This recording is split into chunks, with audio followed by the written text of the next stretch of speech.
I'm now going to show you how to add a card into your TSM login.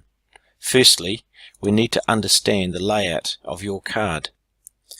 The first 6 digits are called the ISO. This number is specific to your fuel provider. Second set of numbers is the account number. This number is specific to you or your company. Depending on how many cards you have, this number could vary. Thirdly, the card number. This number relates to the card only. Now I'm going to add this card with these numbers here into TSM. Simply by clicking on cards. Firstly, you need to work out whether you have the account number set up. That is the second set of numbers specific to you. And you can simply do that by clicking on accounts and seeing the accounts that are specific to your login.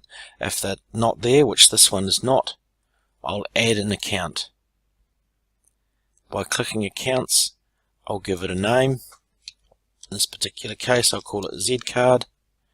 The account number, as we saw, was 001436, and the ISO was 707135. Click Save, and that account number will now be in my system, as you can see. Now we're going to add the card. A very simple process of clicking Add Card, select the customer, in this particular case, the card holder name, we select the ISO as we saw, 707135,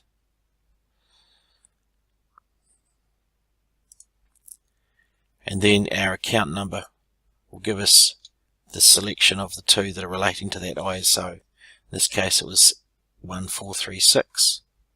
The card number was 8672. We then can enter the expiry date, or we could click that does not expire.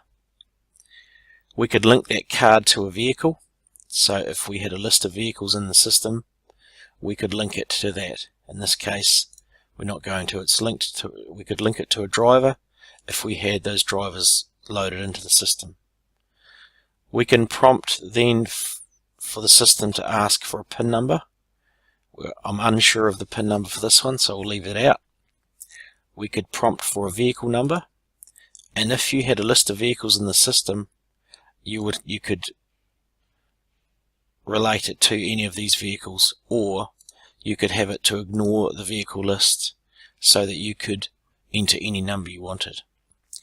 You could prompt for a driver, or you could ignore a driver list, and so on. So there's a range of prompts there that you can set up to be the same as what the prompts are that you have at the service station. We then click Save, and your card is then added to the system.